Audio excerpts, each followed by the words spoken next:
I want to get back to the issue of spies and, by implication, China.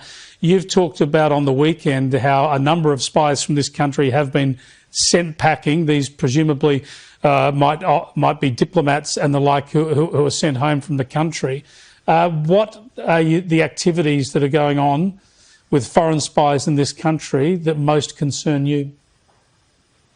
Chris, in his annual threat assessment, the Director General of ASIO, Mike Burgess, talked about some of the successes that ASIO has had over the last year, using the record resources and the new powers that the Parliament and the Morrison government have granted ASIO in recent years.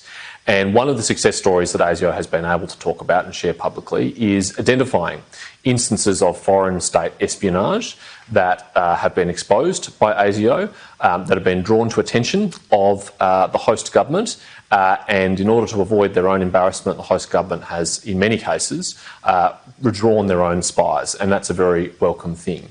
But we're operating in a deteriorating strategic environment, as the Defence Strategic Update really articulated well last year.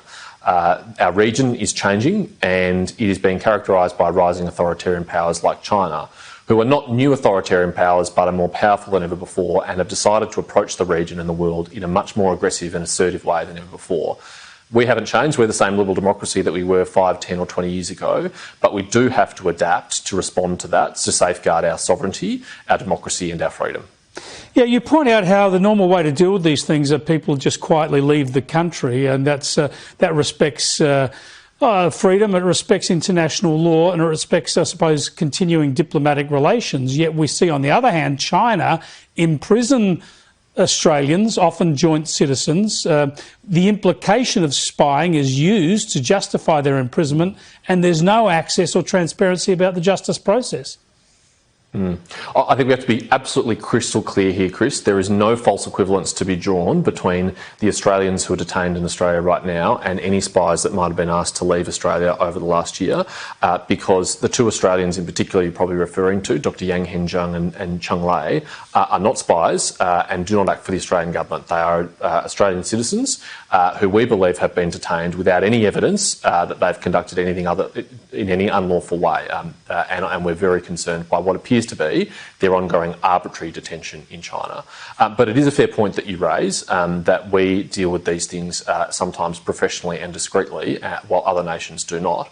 Some of the reasons why we have to deal with it professionally and discreetly is that sometimes it might be a foreign diplomat who is identified performing a dual role, and they have diplomatic immunity, and it is not an option for us to detain and prosecute them here in this country. All we can do is render them a persona non grata and ask them to go home, and so sometimes that is the appropriate way to do it.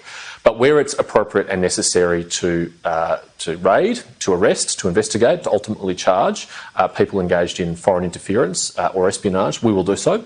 There is already one person before the courts in Victoria under a charge of preparing an act of foreign interference, and there have been other people who've been raided by the AFP and ASIO and are subject to ongoing investigation and inquiries.